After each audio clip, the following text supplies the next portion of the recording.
What are they booing about? Well, I don't know.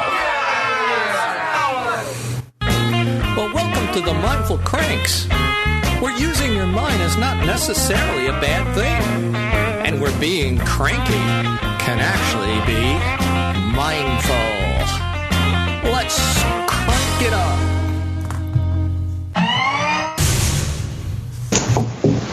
Well, welcome to the Mindful Cranks. We've been off the air, had a summer hiatus, a lot going on, but we're back in gear, and I'm really happy to interview today David Lewis and Deborah Rozelle. So welcome, David and Deborah. Hi, Ron. Hi, Ron. Hi. And we met, actually, I think it was probably around 2013 or 2014, online on a Facebook group that was moderated by the late Kathy Kerr on controversies and hype around the mindfulness movement. And I think then we first met face-to-face was at the Mind and Life Conference, the International Symposium for Contemplative Studies in Boston in November 2014. That's right. That's right. And we've continued. We've done, David and I have done some work together. We presented at a very interesting conference at Columbia University a few years ago, sponsored by Bernard Faure. It was called Beyond the Hype, Buddhism and Science in a New Key. And that talk actually turned into a chapter that we're working on for the Oxford Handbook of Meditation. Basically a critique of contemplative neuroscience.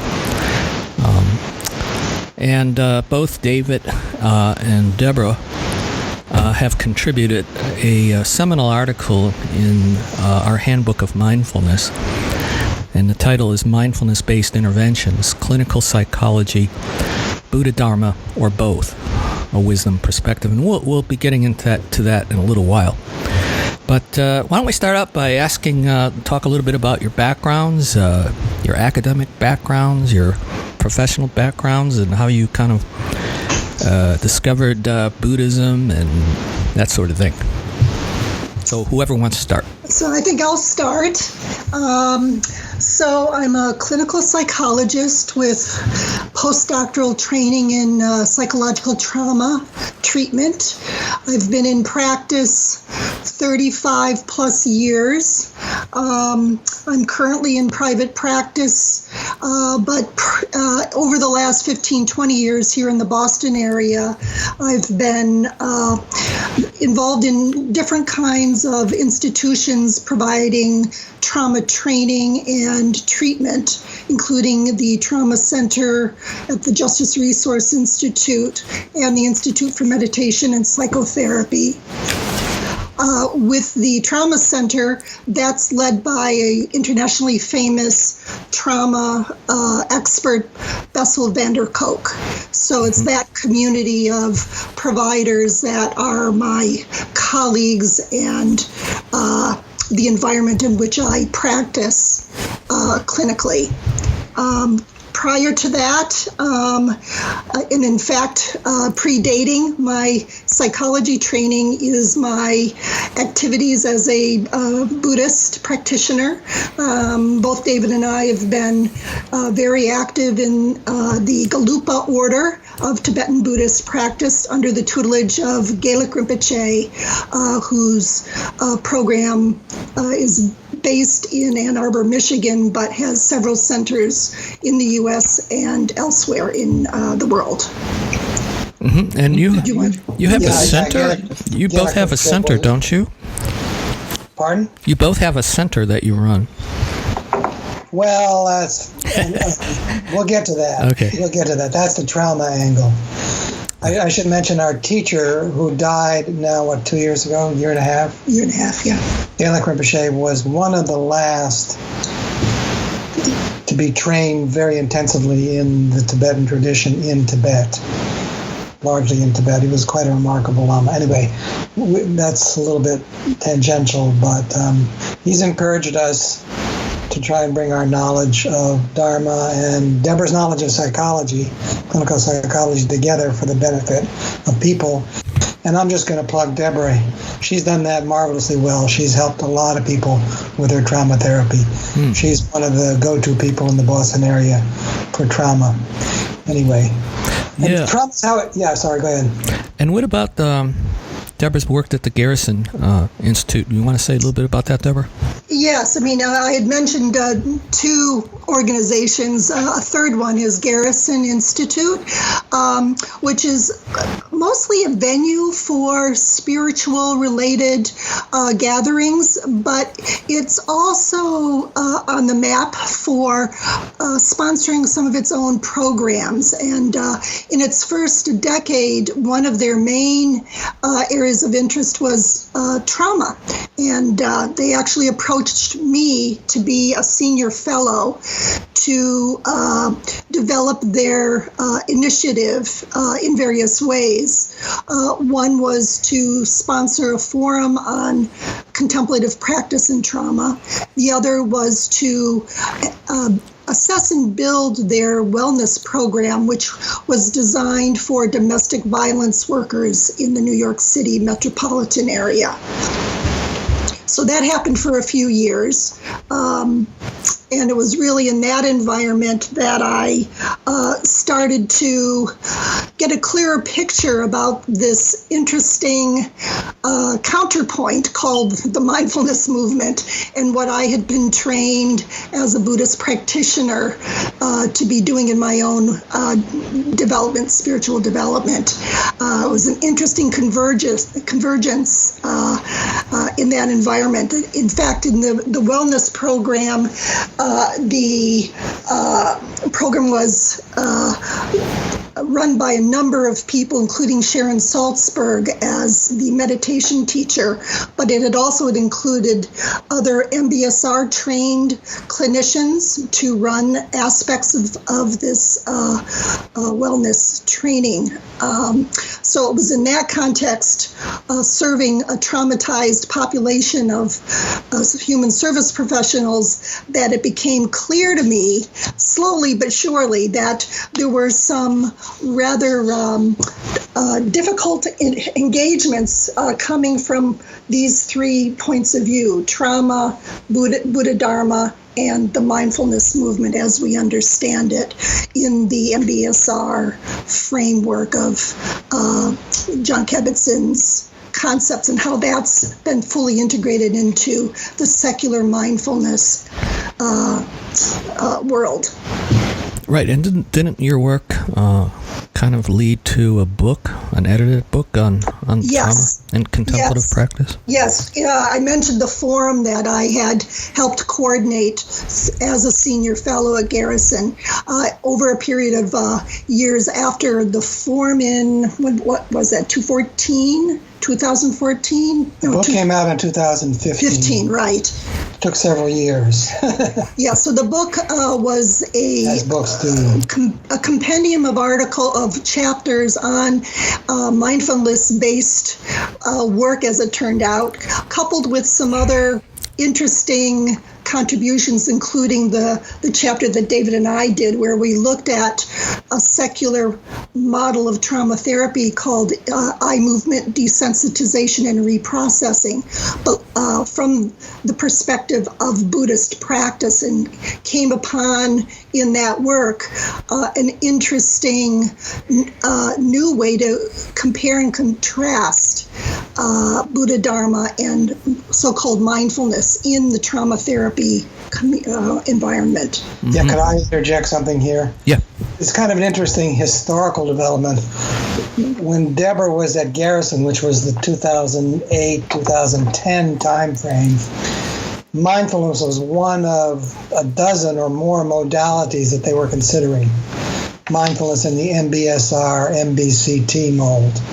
By the time the book came out, about 5 years later, the publisher insisted that it be mainly about mindfulness, that mindfulness be put into the book's title ahead of trauma and so on, which is kind of an indication of the trajectory that mindfulness was taking in those years, which was to kind of gobble up all the oxygen in the room. Right, sounds like putting the cart before the horse. Methods, yeah. Interestingly enough, that fact was intriguing to me in that with the research within the mindfulness meditation world, applying mindfulness-based interventions to trauma treatment.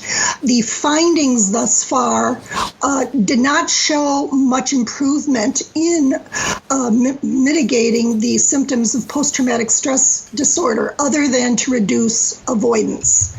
Right. I remember doing some research back then of kind of all these lists of what mindfulness and MBSR was good for, and trauma was missing. So and then we started to look at the research, and there was very little research. And we suspected that a lot of research had actually probably failed and had never been published, which actually is starting to come to light. Right. But, okay, why don't we turn to a little bit about you, David?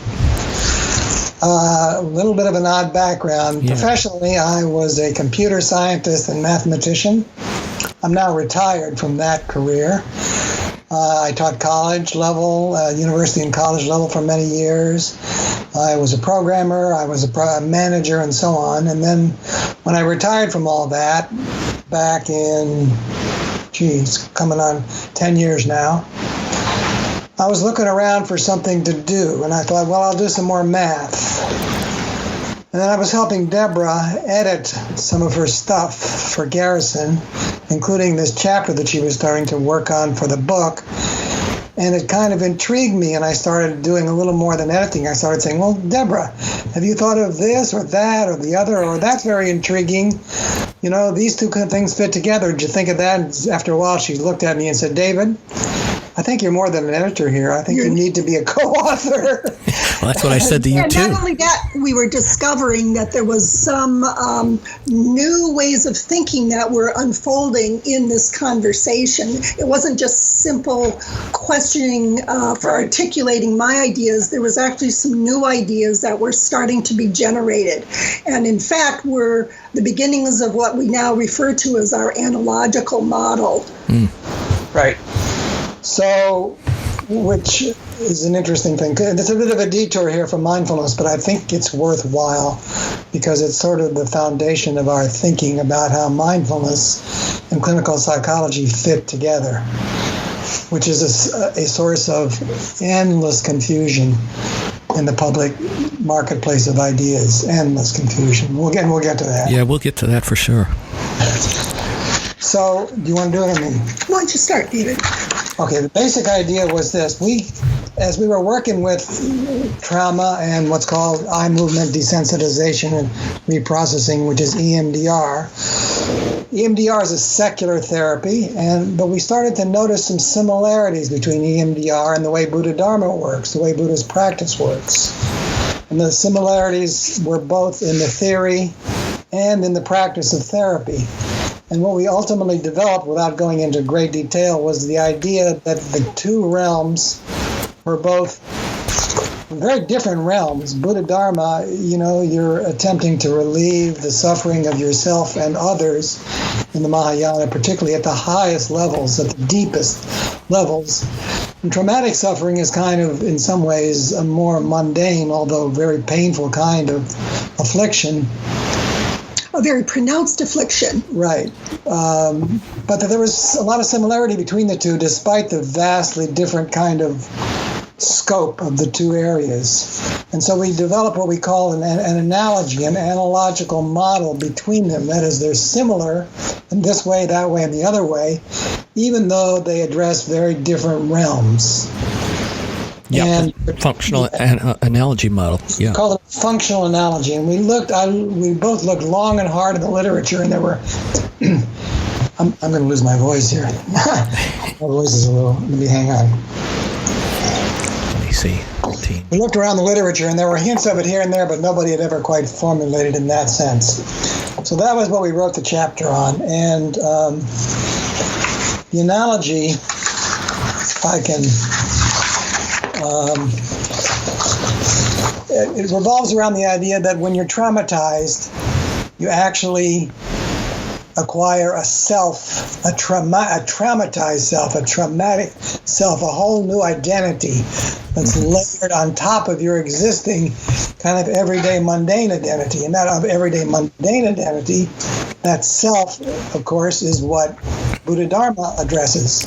That is not nearly as solid and as independent and as kind of, self-standing as we think it is. In fact, it's not at all that. The idea of Buddha Dharma being to kind of dissolve all that solidity around the self. And we could think of trauma treatment as trying to dissolve the solidity of this traumatized self that's layered over your normal self. Mm-hmm. There's even things you can find in the literature where trauma sufferers say, the trauma is like a whole new me. Right. So whole new identity. Yeah. That's the analogy in a nutshell. And it turns out that there's numerous, it's not just a metaphor, there's numerous points of contact in the theory and in the therapy and the way you go about things, as long as you're very careful to distinguish the two realms. The realm of karma, trying to deeply relieve the human condition, the suffering of the human condition, which we will get to, and trauma therapy, which is to relieve this very particular kind of suffering that kind of gets layered over for people who experience a trauma. Right. Make sense? Let's back up a bit, because you're using a term, Buddha Dharma, and I think you might want to explain that a bit, of why you chose that term over just Buddhism. That's a bit of a hobby horse of ours. Buddhism is a westernized term that is kind of goes along with Judaism, Christianity, and so on, embodying the Western concept of what a religion is. It's actually not a term that has any purchase in the traditional world. Buddha Dharma is the teachings and doctrine and practices that the Buddha taught and have been developed over the years in many countries. It's a more traditional term. It's not a big deal. It's just a hobby horse of ours to try and replace the term Buddhism with Buddha Dharma. It's a bit of a... Well, I think it is an important point, though, because... Yeah, okay. Because some people in the mindfulness world say that they're teaching the Dharma. Right. And so I think we're going to dive into, in fact, your chapter very clearly rejects that claim that MBIs, or mindfulness-based interventions, are equivalent to the Buddha Dharma. I mean, that's really what this chapter is about, and you're using this functional analogy model to explain it, that these two realms have been conflated, right? Right. Yep. So you started with trauma. The analysis that supports the summary statement that we describe in this chapter, that the notions of universal Dharma or secular mindfulness as a replacement or contemporary all that you need approach to Buddhist practice is an incorrect statement. It does not hold up in the analysis that we present. Let's finish the trauma analogy, because there's some details in that then we apply later in the mindfulness world. So I think it's worth a little bit more time on the trauma analogy. Yeah, so, especially given that the analogy process was discovered initially within the realm of traumatization and its impact and healing process engenders, and how that actually correlates beautifully, interestingly, with Buddha Dharma.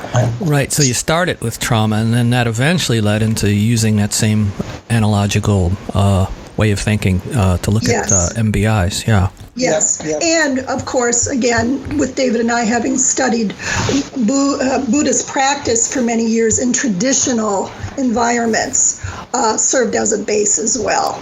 Yeah, absolutely. By the way, Deborah's taught me all I know about trauma. It's really been quite an education, and my hat's off to her knowledge for that. In fact, I'm still always saying, does that make sense? Yeah. Okay, so the analogical model, very quickly. Again, we're talking about the similarities at their different levels between PTSD/trauma on the one hand, and Buddha Dharma's idea of how the world in general works on the other hand. So in Buddha Dharma, we have the critical elements are refuge, meditation, and insight. Those are three big things. You take refuge in the Buddha Dharma and Sangha, and that basically is saying you trust them to protect you from fear, to provide safety, and to provide a path for relieving your suffering. Suffering here meaning the dukkha that Buddha Dharma talks about, the pervasive suffering that we're all subject to. So there is an analogy in trauma therapy for refuge, and that's trust in the therapy and the therapist, and certain practices to make you feel that you're safe from your traumatic fears, that you have a way of calming yourself when the trauma intrudes on your life. Mm-hmm. So that's one aspect of the analogy. Refuge in Buddha Dharma has this analogy of safety in trauma therapy. Another one is meditation, especially with EMDR. I don't know if you know anything about EMDR, but it works by what's called bilateral stimulation, which is the therapist provides a kind of a back and forth stimulation, either visual or audio, that puts tactile. It puts, maybe you should be doing this. Well, so the bilateral stimulation is an external stimulus that is operating at the same time as the individual is focusing on internal experience, specifically trauma memory related experience. And so this bilateral stimulation process, the mechanisms of action have been investigated, and it's still not clear how it in fact works. But what is of interest to me and us is the way in which there's a kind of energetic principle at play here that is brought into the change process to facilitate processing.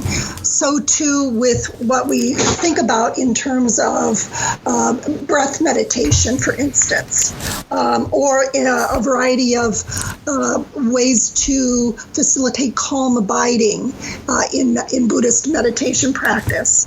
The upshot of all of these practices, of course, is about creating stable and clear attention.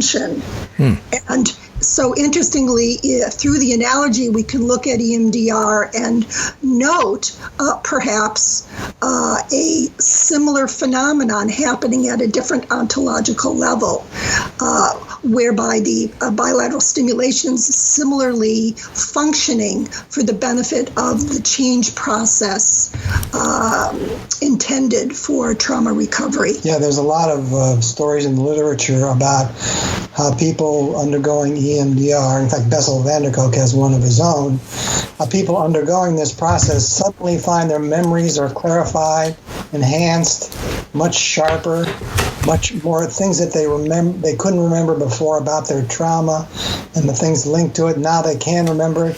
So it creates a kind of clarity that's hard to get for a trauma sufferer. And so it serves as kind of a secular meditative, but at a relatively light level. You know, people are not actively meditating. And it's also done with external stimuli to help them calm, which I think is, kind of as Deborah says, has these kind of energetic properties. It gets the energy in the body-mind flowing more smoothly. Well, but let's get back to the correlate to Buddha Dharma. David, you had mentioned the refuge and calm abiding elements to meditation. In addition, we might want to note something about analytical meditation in the Tibetan Buddhist methodology here as well. That in analytical meditations, we're taught to, in fact, access moving attention for purposes of analyzing key points along the path. And in the Tibetan Buddhist tradition, it's famous for those analyses to be very formulaic. They're recommended analyses. But there's also permission to build your own spontaneous analysis, to ask the open-ended questions.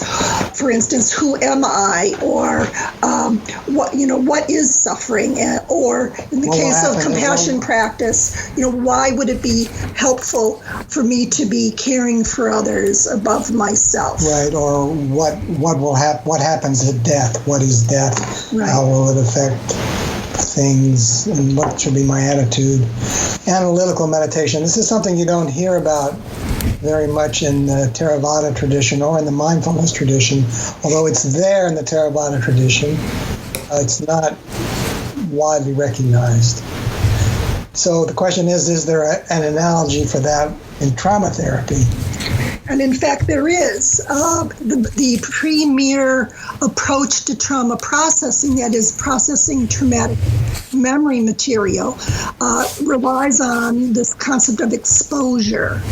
So in exposure, there's an immersion into the trauma memories vividly. And to be able to sustain a level of attention to that distress, to allow for a desensitization of the terror associated with those memories to subside. But actually, I have to add here, what tends to happen, and there's a great example in our chapter, is often happens, especially with EMDR, that there's a burst, a breakthrough. And I have to make a step backwards here. The problem with a traumatized person is they're stuck in the past. They're stuck experiencing the original trauma. They have, you might say, a delusion that the body and mind at the time of the trauma are still here. Mm-hmm. They're stuck in this delusion. Even they recognize it's a delusion, and everyone around them recognizes it, but they can't get out of it. It just keeps happening. Right. And there's a very profound analogy, we think, with the idea of suffering, especially the delusion of the self, of the inherently existent self. Even when you intellectually recognize that, which is hard enough, you still do it. Yeah, and traditional Buddha Dharma would say you do it over a period of many lifetimes. Exactly. That's right. We try not to get too much into the lifetime. Yeah, because that's complicated. So both are rooted in this delusion, and in both the idea is to break through the delusion by using a meditative process, which allows you to look carefully, intently, with both stable attention and very sharp, intense attention at the nature of the thing you're trying to penetrate, the delusion you're trying to penetrate, and have an insight breakthrough.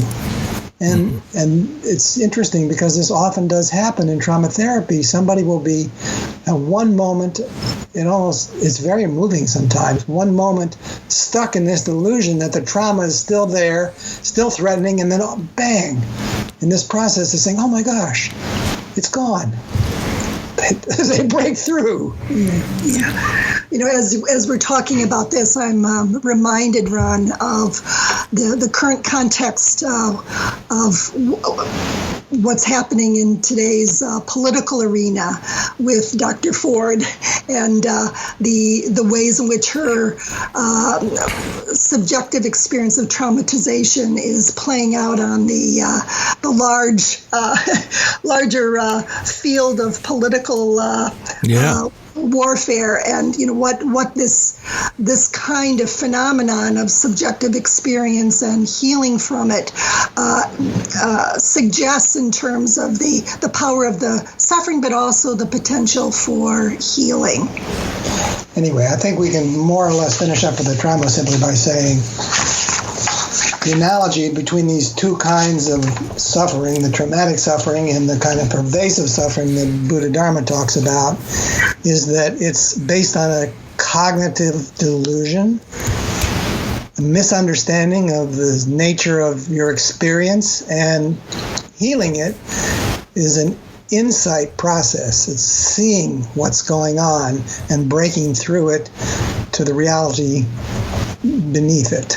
Yeah. So in that sense, we find them very analogous. And as I said, you can even say that there's a traumatic self layered on top of the ordinary self. And the idea of the trauma is to break through the delusion of the traumatic self. And dissolve it. And dissolve it. Get back to the ordinary self, and then you can do some Buddha Dharma to even work on that. We could talk quite a bit here about how trauma interacts with people who are trying to meditate, but I think we might be getting... This is beyond, I think, today's discussion. But they're trying to mix the two realms. Well... Big topic in today's... I think for the purposes of our discussion today, the analogical framework is really I think the point of interest here, in that it provides a mechanism for orienting to this complex and conflated arena that we see around mindfulness. So maybe that's what we can do now. You want to move to mindfulness now? Yeah, let's do so. One of the things you bring up very early on in the chapter, is that it's really not clear what the active ingredient actually is in mindfulness-based programs, such as MBSR or MBCT. And that's right. I think you make the point in the chapter that if you look at the MBSR curriculum, what is it, about half of the 30 hours is devoted to doing some form of meditation? Well, less than half. Less than half. Less than half.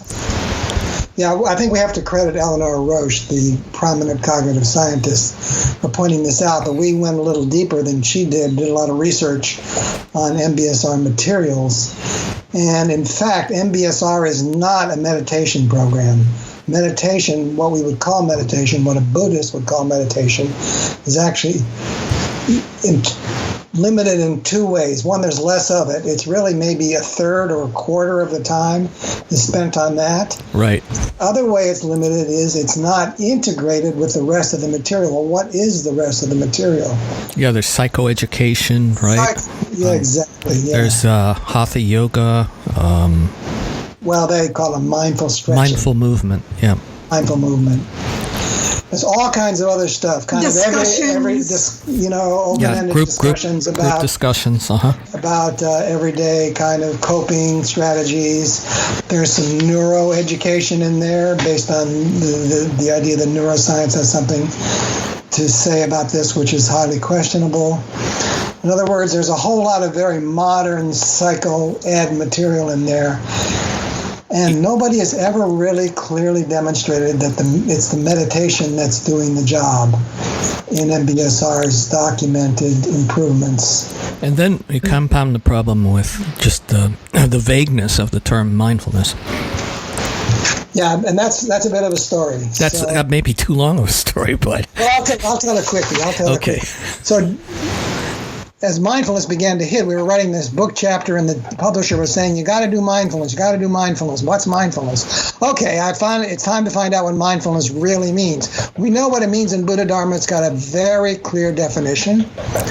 Across actually all the three traditions that have attracted Westerners to meditation, which is Tibetan, Zen, and Theravada, they all actually pretty much agree. I mean, there's a lot of differences around the edges. It's basically staying with... The word mindfulness means staying with your object of meditation, stability, concentration. Holding in mind the object of meditation. Keeping in mind the object of meditation. Okay, so that's what we know that in Buddha Dharma, but how is Kabat-Zinn using it? And so we both took some time and we started reading different papers and reports on it, and one day we'd come back and we'd say, it's calm abiding meditation. It's just getting stable, clear attention. Then the next day we'd read, no, it's insight meditation. Yeah.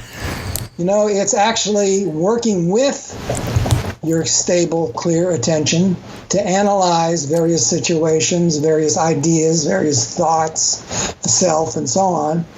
which are the two classical kind of aspects of meditation. And then there's Richard Davidson, who says, no, it's something called open monitoring meditation. It's a very specific meditation technique where you let thoughts come and go and don't grab them. You just let them kind of pass through like clouds floating through the sky. Yeah, it's like Zen or something like that. Yeah, and finally what we concluded was they don't know. They can't agree on the most basic definition in their field. They cannot agree. And then, well, we actually know within the Mind and Life community, when they were posing for themselves at, I think it was the Summer Institute at Garrison, the question of let's refine our understanding of the term mindfulness in this focused particular way. They couldn't come up with an adequate response to the question. They couldn't do it. They couldn't figure it out. In fact, I think it was a lot of people from this Facebook group who got together and they failed. Yeah, well, even that recent article, Mind the Hype, by Nicholas Van Dam and 10 other authors or so, right. They raised that same point. The operational definition of mindfulness is all over the map. And why is that true? And it turns out that in researching the chapter that we wrote for your book on mindfulness, it turns out that Kabat-Zinn actually kind of a bit sheepishly acknowledges that I did it, guys. It's my fault. Not quite that baldly, but in effect he says, no, I just chose the term mindfulness for basically promotional purposes. An umbrella term. I didn't want to use meditation because that would scare people away. Well, that's reasonable. He's trying to sell a program. I'll give it to him. And it's a placeholder for the universal Dharma. It's a placeholder for the whole Dharma. Right. And I'm going to let the scholars figure things out later. Well, it's gone the opposite direction. Well, I think that's the major point in this chapter is actually contesting the claim of John Kabat-Zinn that MBSR and mindfulness is equivalent to the entire Buddha Dharma. I mean, I think that is just an outrageous claim to make and quite grandiose. So my question is, since MBSR has become so successful, right, and it's good. It's good that it has. Your chapter is not really putting down or criticizing MBIs in and of themselves. What it seems to be doing is critiquing the false equivalencies. Correct. That's correct. And so maybe we can get into that. But before we do, sure. I think you make some very important opening points about, and I agree with this. I've seen this as well. That the wisdom side of the Buddha Dharma is not really that strong in MBIs, and it shouldn't be necessarily so. And you begin by talking about what right intention means and what right view means and how critical those two are to the whole Buddhist path. Am I correct? Yes, you are. Can I interject one more thing, though? Sure. Who thinks MBIs and MBSR are Buddha Dharma? I researched that quite intensively, and the answer is pretty much only Kabat-Zinn. If you look at the founders of the other MBIs, like MBCT and mindfulness-based recovery, relapse prevention, which is about addiction, and and DBT, they don't claim that. They say we're psychological. Yeah. We are basically psychological self-help methods. Clinical, yeah. So Kabat-Zinn is keeping this myth aloft almost single-handedly, but he's got a big megaphone, and he's attracted a number of people to his side. But if you ask a lot of insiders, they'll grimace and say, and they'll wrinkle their nose and say, well, not really. It's not really Buddha Dharma. Well, and you make the point, and other people have made the point that Kabat-Zinn's rhetoric has been used in legal challenges when mindfulness has been brought into public schools. Yeah, that's a bit of a complication for him. You want to, I think fundamentalists and people who are concerned about religion in the public schools will often oppose mindfulness programs on the basis that they are Buddha Dharma. And some authors, in fact... But it's an irony that they're not. It's an irony that they're not, but they can quote Kabat-Zinn because he makes it sound like they are. Right. So it's a bit of a disservice, perhaps, even to MBIs themselves. And, so we're talking at a rather kind of large, overreaching level now, but I would also add that in the world of human service delivery, this conflation is actually, I think, problematic in more basic ways. For instance, from the point of view of the teachers of these models being seen in the environment as experts in meditation,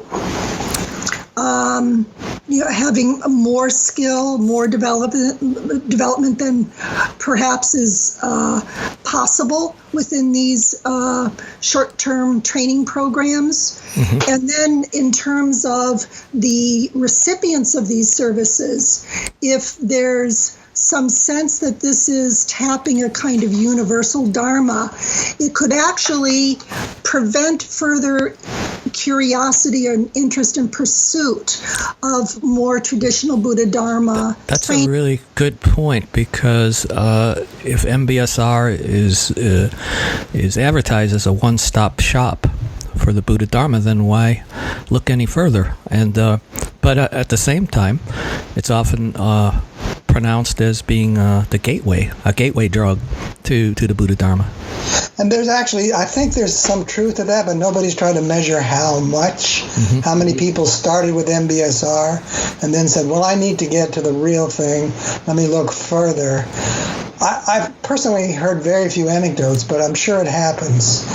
But the point is that doesn't excuse perpetrating the myth that MBSR is Buddha Dharma, because the opposite effect can happen, as Deborah points out, which people think, oh, well, I'm now a Buddhist. I've got all I need. I don't need to look any farther. Right. I actually think you do quote some study in your chapter. Let's see if I can pull up that person here. Pepping and oh yeah.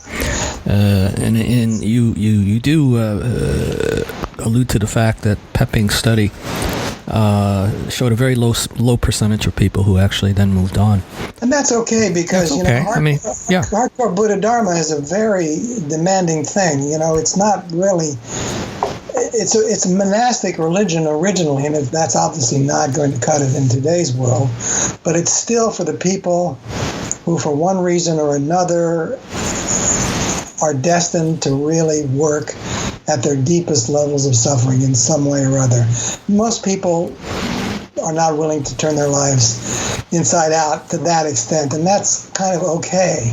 Yeah, and then the whole purpose of mindfulness-based interventions is not to pursue a spiritual path. Now, they're there for chronic pain. They're there for managing anxiety, stress. Right, exactly. That's the notion of right intention is restricted to the secular, mundane world, and in particular of the psychological suffering that these disorders represent. So there's a famous anecdote in which Kabat-Zinn tells, in which he was challenged. He's as dumbing down the Dharma. And he says, if I thought I was dumbing down the Dharma, I would quit tomorrow. Right, I remember that. And my response, I wish I would have been there. I would say, no problem with taking the Dharma and using it in these very secular, mundane ways. No problem at all. The problem is claiming that's all there is to Buddha Dharma. Or that it's equivalent. Or that at the same ontological level. At the same ontological level, addresses suffering at the same level of depth and promises the same level of ultimate relief. Maybe this is a good turning point to talk about those levels of depth, because you do so very articulately in the chapter by talking about the 3 levels of dukkha, and right. And you make reference that mindfulness-based interventions address the everyday psychological realm versus the radical transcendental realm. Can you say more about all that? Yeah, it's the 3 levels of dukkha, which is something you started. Yeah. Well, actually, it's been done by a number of people, but you spoke to that very eloquently, and we kind of took that and ran with it. In Buddha Dharma, there's what are called 3 levels of suffering, 3 levels of dukkha. There's overt suffering, hit your thumb with a hammer and you go into pain, or have a very deep psychological pain, a trauma, for example, or, a loss. So, things everybody recognizes as pain and suffering. But then there's a more subtle level, which is the pain and suffering that is implicit in pleasure. Well, what's that all about? The suffering of change, yeah. And that's called the suffering. The first one is called the suffering of suffering. Right. The second one is called the suffering of change, but actually modern psychology is already into that because addiction falls into that category. Mm-hmm. What happens when things that are pleasurable, food, for example, alcohol, cigarettes, alcohol, craving, drugs of various kinds, what happens when you carry them to excess and they become an addiction and your life actually becomes quite miserable? Gambling is another. Gambling or any sort of other thing. So actually, even though that's a subtler level, modern psychology recognizes that as well. So these first 2 levels of suffering in Buddha Dharma kind of correspond to the realm of psychology, everyday psychology. And you could put trauma in there too. So now we're beginning to get echoes of the trauma work. It's that 3rd level. There's a 3rd level of Buddha Dharma, and in our book we have a table. We draw a bold line between the first 2 levels, and the 3rd level is called all-pervasive suffering, and it's the suffering that is just implicit in being alive. It's a suffering that's just implicit in having a body and a mind in the world. That's conditioned by causes and conditions. It's conditioned by causes and effects, so that your will is never free to do what you want. That suffering just lies just over the horizon at any moment. And ultimately, you're going to die. And that death is something that we don't like to talk about or like to confront because it's kind of a particularly deep level of suffering and impermanence. Yeah, and that level of suffering. And that conditioned suffering is also rooted in basically grasping and clinging to what we think is permanent and substantial. Right. It's rooted in delusion. Right. It's rooted in the delusion that the self is this independent, intrinsically existing, self-standing thing. Right, and that brings in anatta, the doctrine of no self, into the equation here, exactly. Which is not really, you could say, in the foreground of MBIs. No, in fact, one thing we did in the chapter, as you'll recall, is we did a kind of a linguistic analysis of some of the MBSR literature versus some of the Buddhist literature. And we found that the MBSR literature was just loaded up with positive self terms. Oh, yeah, I do remember seeing that. Self-control, self-respect, and so on. In other words, they're really there to enhance a damaged self. Right, to repair the damaged self. So repair the damaged self. Or actually, we would think of it more as stripping off an extra layer of suffering that you've added on top of the ordinary self. Yeah, that list of that was like self-regulation, self-reliance, self-compassion, self-awareness, self-care, self-discipline, all great self-esteem. Stuff in psychology. Right. Absolutely, all great stuff in psychology, all great stuff. But you won't find those terms in Buddhist literature. And so especially self-compassion. No. Right. Well, actually, self-compassion does have an analogy, but that's a long story. So we took Trungpa. Chogyam Trungpa, who, although he's a little bit in decline these days because of the Me Too movement and the fact that he was rather a womanizer, really wrote a lot of very profound teachings. And in his books, all the self-terms are negative. Maybe you have something in front of you. I don't know. I don't have them in front of me. But self-deception, self-perpetuating, self-hypnosis, self-defeating, self-preservation, self-criticism. Thank you. Self-indulgence. Right. Now, we're not trying to put down MBSR or psychology in general. We're just trying to say they operate at a very different more mundane, secular level. And when we talk about right intention as sort of a cornerstone of the Buddhist path, isn't that related to a strong determination to be free of suffering? Yep. Well, everybody wants to be free of suffering. So what's different? The question is, at what level are they willing to exert themselves and turn their lives upside down in order to achieve? If it's kind of everyday, mundane suffering, the suffering of depression, anxiety, stress, and so on, that's the realm of psychology. If they're interested in going beyond that to this level of all-pervasive conditioned suffering, that becomes in the realm of Buddha Dharma. And they're similar. There's a whole lot of parallels between them, but they are fundamentally different in the same way that back at trauma, the world of Buddha Dharma was fundamentally different than trauma, even though they had a lot of similarities, functional similarities. So in the Buddha Dharma, then, the right intention is to be free or liberated from all suffering, not just these first two levels that you were talking about, the deepest level. That's correct. So is there an analog then, or is there an issue of how right intention plays out in MBIs? Yeah, it's actually rather simple.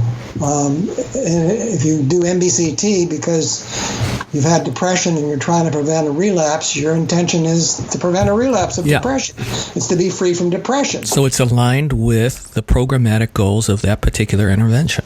Exactly. Which we celebrate. So here's an appropriate location of the principle of the analogy that's saying, if you have this suffering, what is your goal? If the program promotes that then is an appropriate analog to the Buddha Dharma. And how hard are you willing to work to do that? So it's kind of a commitment. People come in to say MBCT, which does address depression, like you're going to have to do some work here. You're going to have to be honest with yourself in ways that maybe you haven't been. You're going to have to close your eyes and try to concentrate. You're going to have to talk about your depression with other people. You're going to have to do some work here. Right. So are you committed to that? Yeah, and that just underscores the point that's why people sign up for mindfulness-based intervention courses. Right. So that is right intention at the appropriate ontological level. So, again, we're back to the conflation, though, because Jon Kabat-Zinn would make the claim, well, we have that.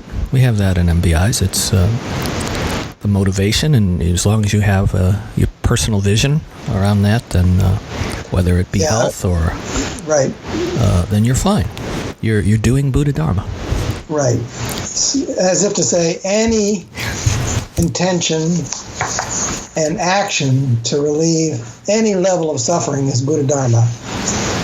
But that just isn't true, because this overt level is common outside of Buddha Dharma too. If you're just worried about obvious pain and suffering, then everybody is a Buddhist. My doctor is a Buddhist. My mechanic is a Buddhist because he hates it when I suffer with my car being out of commission. And that's just leveling and diluting Buddhism in a way that's not healthy. Yeah, and we also see just the fact that it's an 8-week program, right? And out of that 8-week program, it's very elementary types of meditative exercises. It's I think you make mention of the fact, for example, that in an MBSR 8-week program, that there's really only one session that's devoted to loving kindness, right? Is that correct? That's correct. And in the Mahayana especially, that's the very foundation for the whole approach. Do you want to do right view at all? Do we have time for that? Sure, yeah. So this is something that Kabat-Zinn himself recognizes. Right view in Buddha Dharma is kind of, how do you conceive of reality? How is reality put together? What are the characteristics of the world that I find myself in? This is crucial to Buddha Dharma. You cannot do Buddha Dharma. You cannot call yourself a Buddhist unless you address the question of view. How do I view the world? And one of the primary elements of view, for example, is the understanding of impermanence. This is something that's, everybody kind of read, oh yeah, Buddha is impermanence. Yeah, okay, I get it. Well, you may not, because the impermanence that Buddha Dharma talks about is much more subtle than simply the fact that everything around me is always changing. That's kind of the obvious level of impermanence. The impermanence that Buddha Dharma is talking about is the fact that everything in the world, even the most apparently stable thing, is changing minute by minute, second by second, instant by instant, even to the point that as a thing is created, a mountain is created, it contains within it the seeds of its destruction. You can look at a mountain and see its destruction. You can see its end. You can see it's not there anymore. And when you can do that, then your Buddhist practice has been ratcheted up to a good level. You can't, So this very much deeper level of impermanence is what Buddhism is talking about. Yeah, and the level of and applied to oneself, if you can understand thoroughly every second of every day that yes, I am destined to die. My body will not survive. My existence, as I understand it, is impermanent. What am I going to do about it? And a case in point is that the difference of the body scan meditation in traditional Buddha Dharma is very different from the body scan in MBSR. Right. The body scan comes from Goenka. Yeah, but I mean, even if you go back to the Satipatthana and you look at the analysis of the body in terms of its deep impermanence, really kind of having almost a disgust in many ways towards the excrements in the body. And I mean, it's not a simple awareness exercises of body sensations. There's a context that's informing that particular practice. In fact, the body scan in MBSR tends to be more of a relaxation exercise than anything. You're lying on the ground with your arms and your legs kind of relaxed and spread out, and a lot of people just fall asleep. Yeah, it's one of the most popular exercises, I've been told, in the MBSR program, and I did participate. Interestingly, can I interject here? Yep. From the trauma perspective, the body scan actually is a point of complication for many survivors, because especially for trauma survivors of interpersonal violence where the body has been harmed directly, it becomes a minefield. And so any attempt to, quote, rest or relax, or in terms of Buddha Dharma practice, to unravel the attachment to the body through what you were just describing, in both directions become not necessarily useful for the trauma survivor who has been triggered and immersed in a trauma memory associated with their... may I add something to that, though? Yeah. But in trauma therapy, however, in professional trauma therapy, with a trained therapist and careful preparation, you do look at the body. You do look at the triggers in the body, the places where your body's been violated and stores those traumatic memories, but only with careful, highly professional preparation through having safety valves and working up to it carefully and titrating it and stability, different stabilization. And so if you do that in an MBSR or even in a Theravada retreat, without that kind of preparation, actually you can get a pretty severe traumatic reaction. Yeah, and that's why we're seeing a lot about the adverse effects of people getting into these programs. And so are you, I know this is a bit of a divergence, but does the research say that trauma victims or people suffering from PTSD, is MBSR contraindicated for that? It's the literature doesn't say it's contraindicated. They say with some confusion that the therapeutic effects are limited. Okay. What tends to happen is people they can't concentrate. They just get up and leave. They say this is not for me. Or they fall asleep and they look calm, or they numb out and they look calm, which are kind of the two poles of traumatic reaction. They look calm, but actually they're numbed out and you're sitting in the back of the room in a half-dazed condition and not really getting much out of it. A contemporary of ours, a fellow Buddha Dharma practitioner, actually, who's also a neuroscientist, is doing some research working with veterans.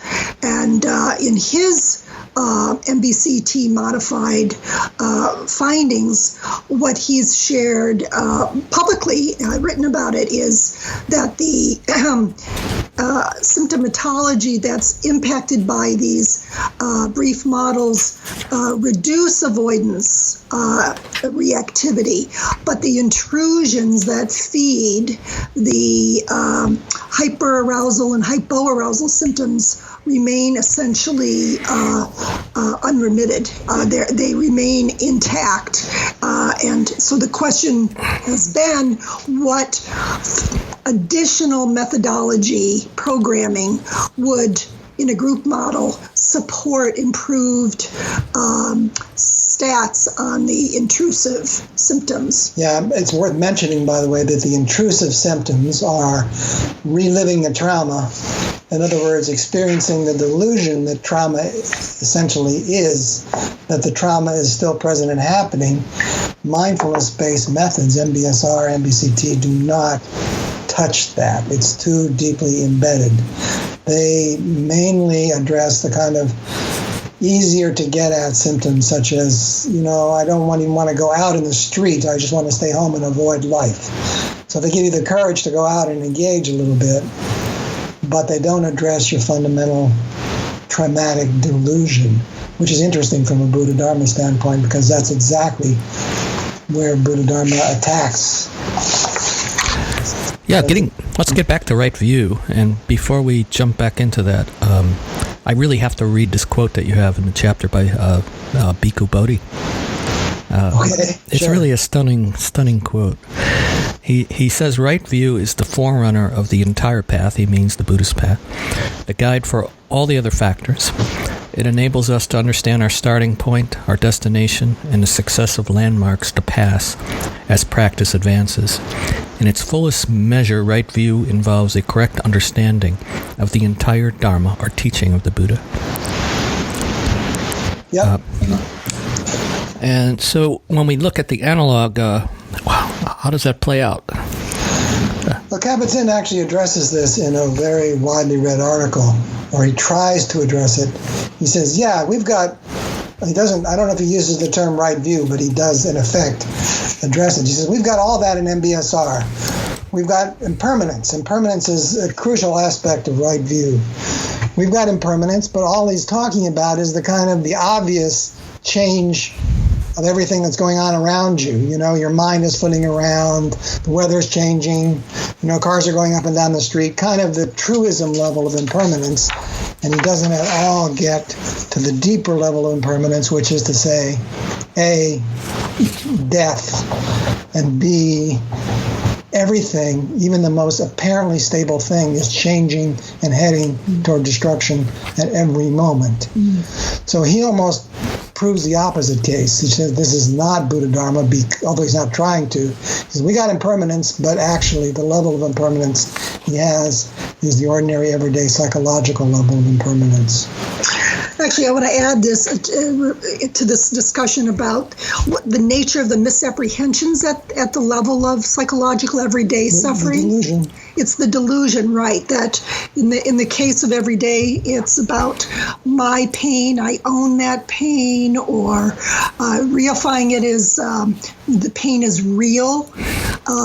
Regarding the suffering of change, including positive pleasure. It's always, I want it to always be true, that the pleasure is real, right. My pleasure, or the ownership of that.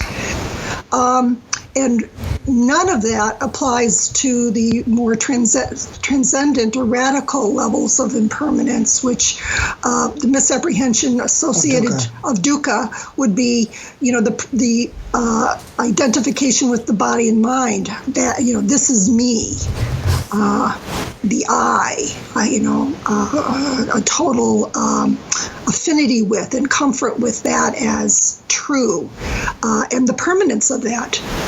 I have always been me. It's substance. It stands on its own.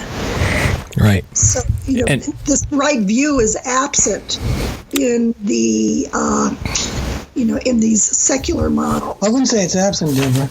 I would say it's at a different level. It's at a much more superficial, everyday, psychological level, as opposed to the deep, transcendent level that Buddha Dharma. So then you're applying the analogy. So there's a correct right view within the mundane world, but you have to understand what the meaning of right view is in that ontological level. If you conflate it with the esoteric level, that's what we're criticizing. Right.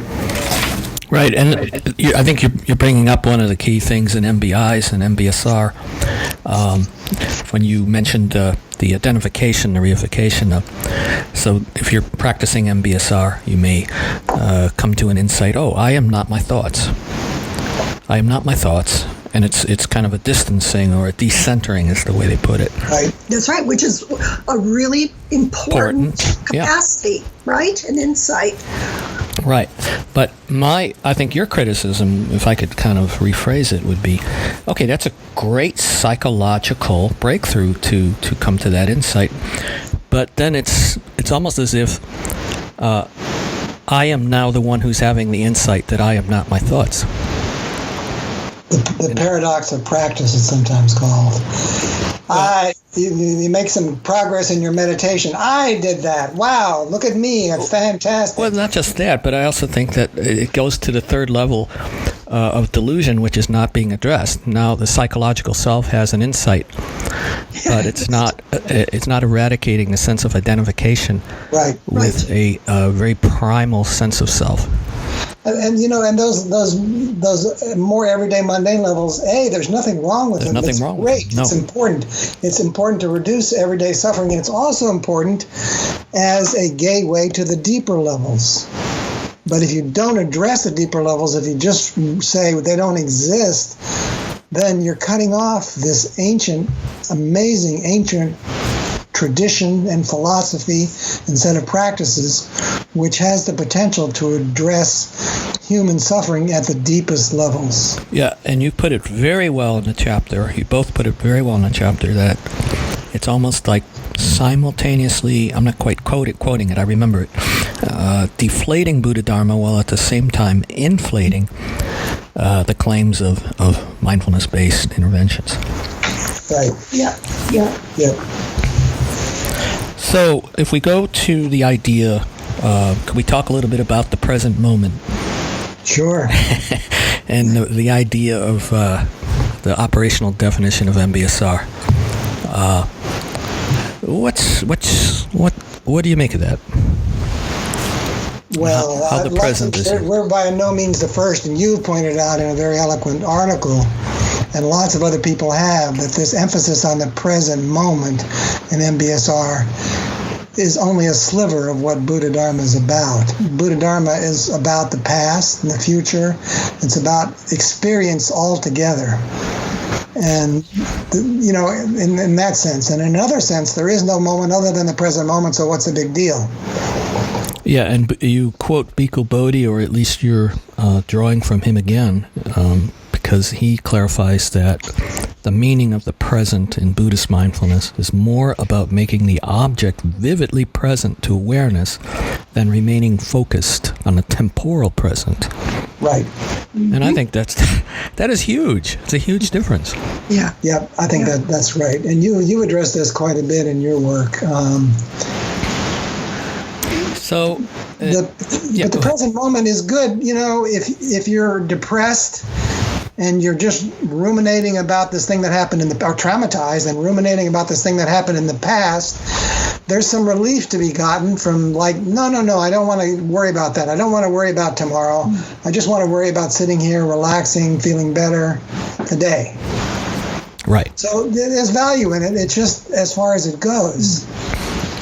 I'm also thinking about the definition of sati as the capacity to recall and to remember. Sati being the Sanskrit for mindfulness. For mindfulness, right? Yeah. So there is, in that sense, a kind of accommodation to temporal orientation. But again, I think the quote speaks very eloquently about what is the relationship to temporal material. It's about the clarity and stability of that attention. Right. Whereas in MBIs, as you point out, in MBIs, the present moment is more about acceptance of experience. Right. Right. And again, that sounds like more of a psychological aim, or a psychological palliative to, as you mentioned, with people with depressive disorders. You want to be more in the present. There's no doubt. Anxiety about what's going to happen to me ruminations, tomorrow, right? The big party or something like that, right? Mm-hmm. So why don't we get to dukkha? Well, we've been talking about dukkha to some extent, all the way through, because the three levels: suffering of change, and suffering of conditionality. The first two being important, but not the ultimate target of Buddha Dharma. Right. So Kabat-Zinn is claiming that even though they use the word stress in mindfulness-based stress reduction, he was really talking about dukkha. And he makes the claim dukkha in all of its manifestations, but we never have to mention the word dukkha. Well, you don't have to mention the Sanskrit equivalent, although... No, I mean, why should you? But to make the claim that MBSR is eradicating dukkha at the same level as the Buddha Dharma is... That's the conflation. There's the confusion, right? That's a misrepresentation of the Buddha Dharma goal. I did a word search on a couple of his books.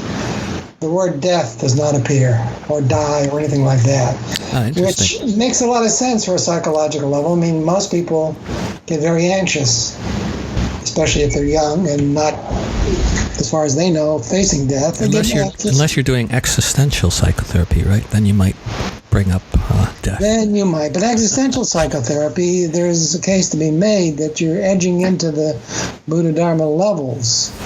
Well, but the experience of the I remains intact.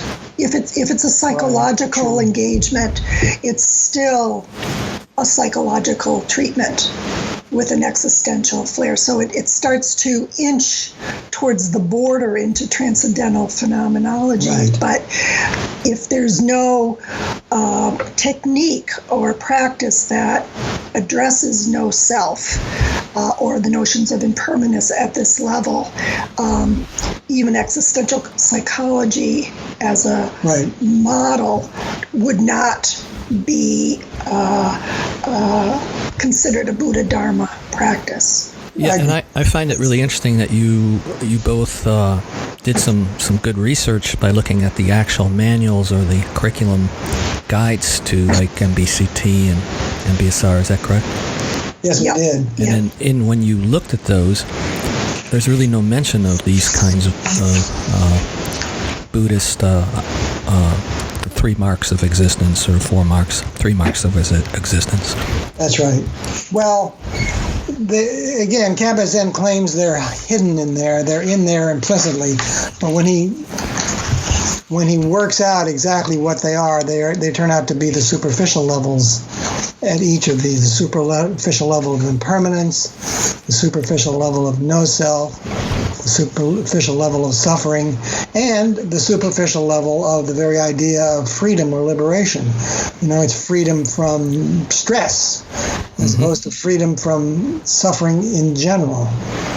Right. And the talk about no self, the rhetoric about no self in MBSR, it's really not in the curriculum itself. It's more coming out of Jon Kabat-Zinn's mouth. That is correct. Right. Kabat-Zinn's doing a lot of behind the scenes.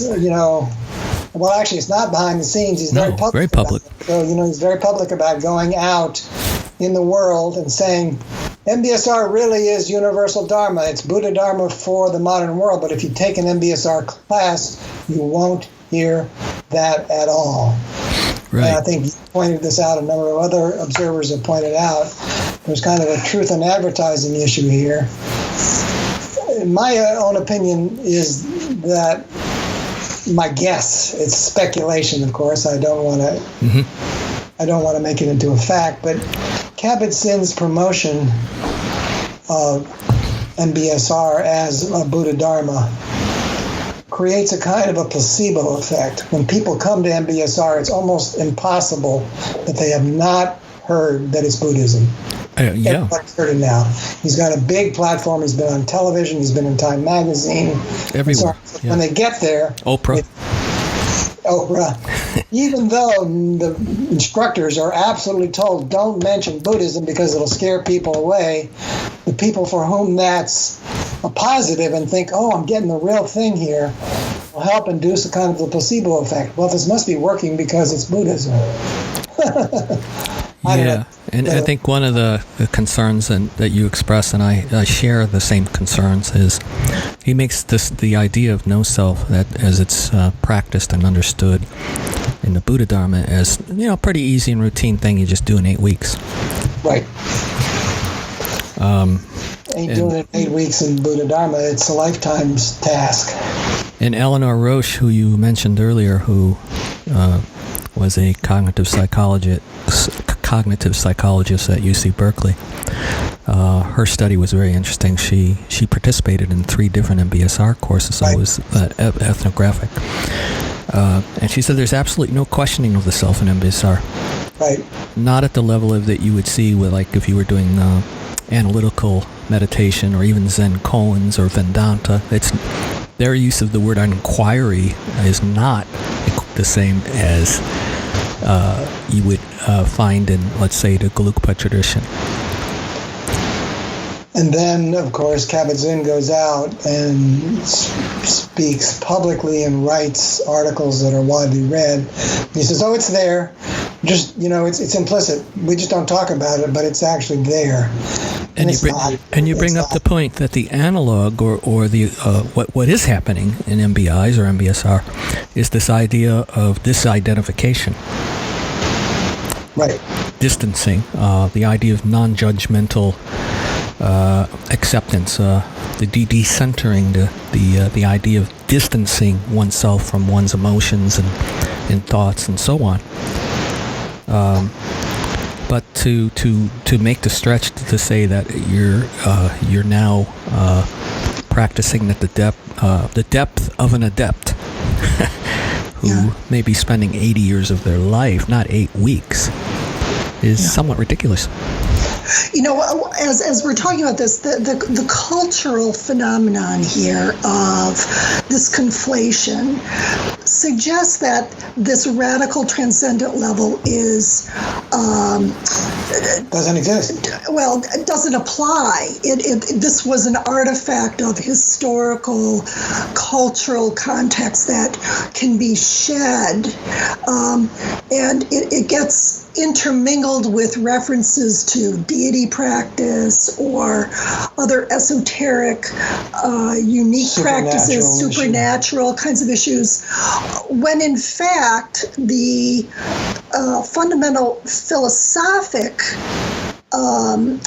teachings on this level, the transcendental level, is embedded within core Buddha Dharma. This is applicable across all traditions.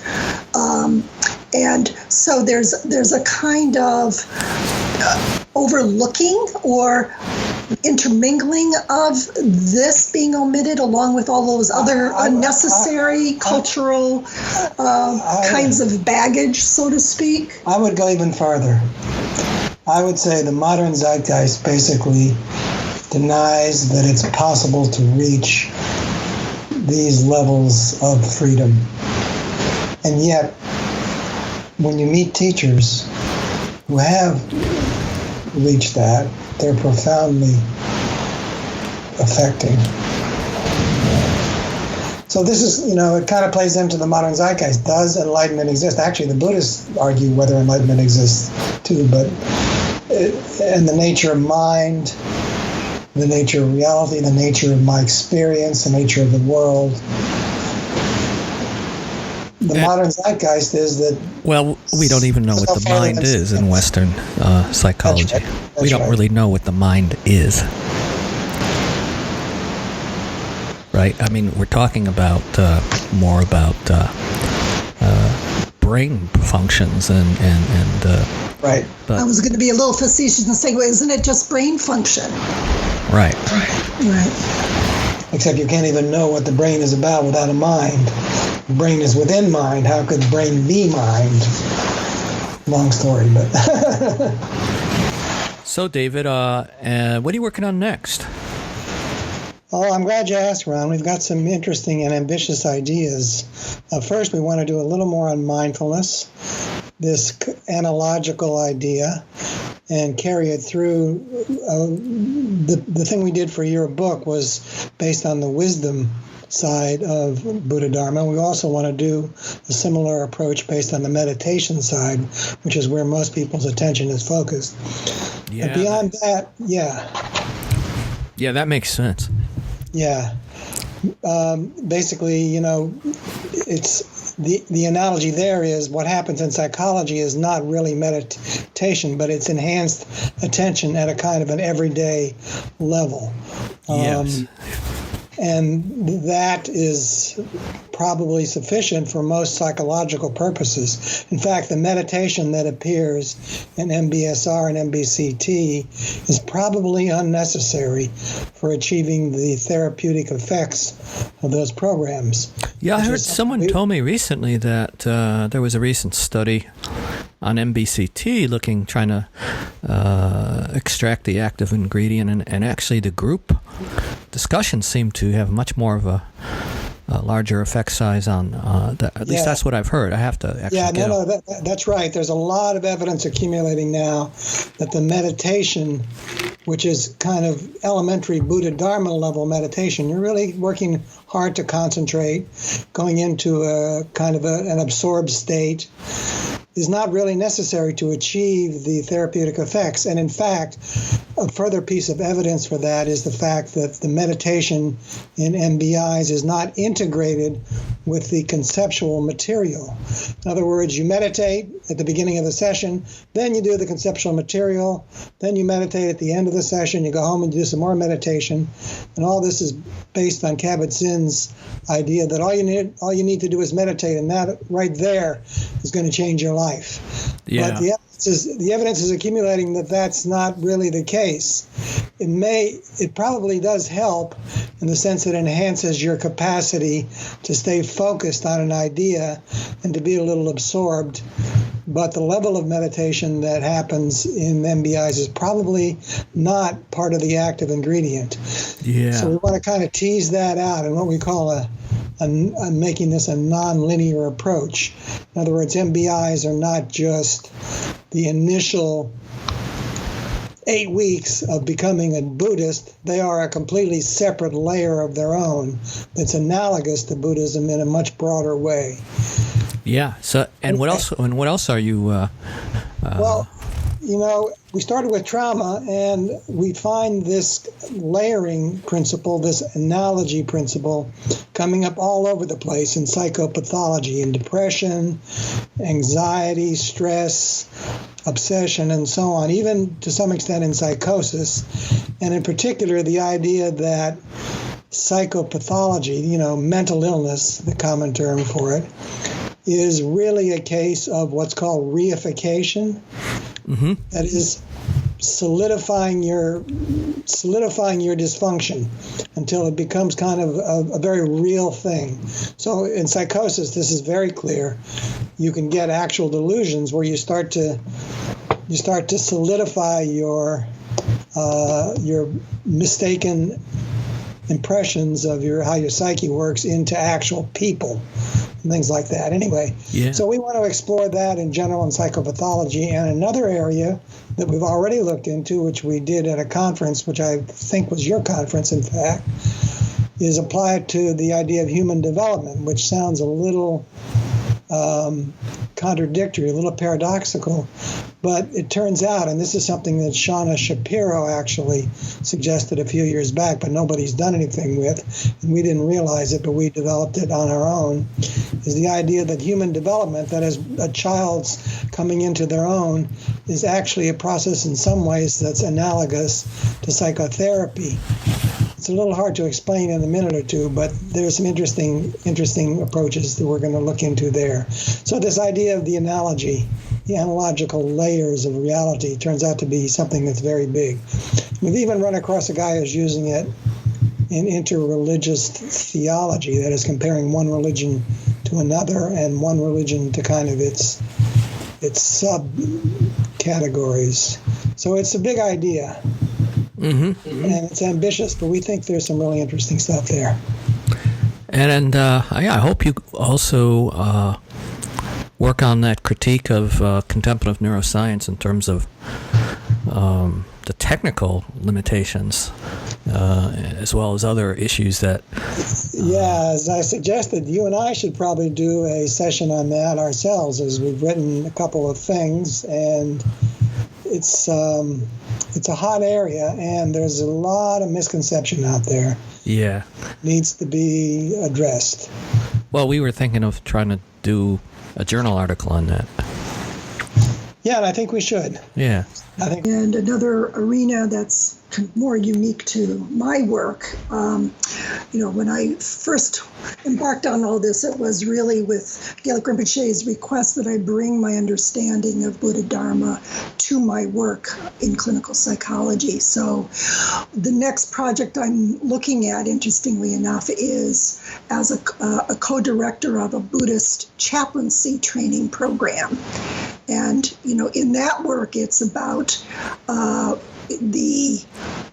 rather than trying to import Buddha Dharma into secular psychotherapeutic processes, I'm attempting to bring Buddha Dharma into arenas of service delivery unique to what our current cultural context calls chaplaincy work. Mm-hmm. And Buddhist chaplaincy as a concept is very new. There are just a few programs in the U.S. that are developing this at the academic level anyway, in Masters of Divinity programs. What I'm more interested at is in real-world Sangha communities to bring the depth and breadth of Buddha Dharma directly into addressing suffering as we find it in our families and communities.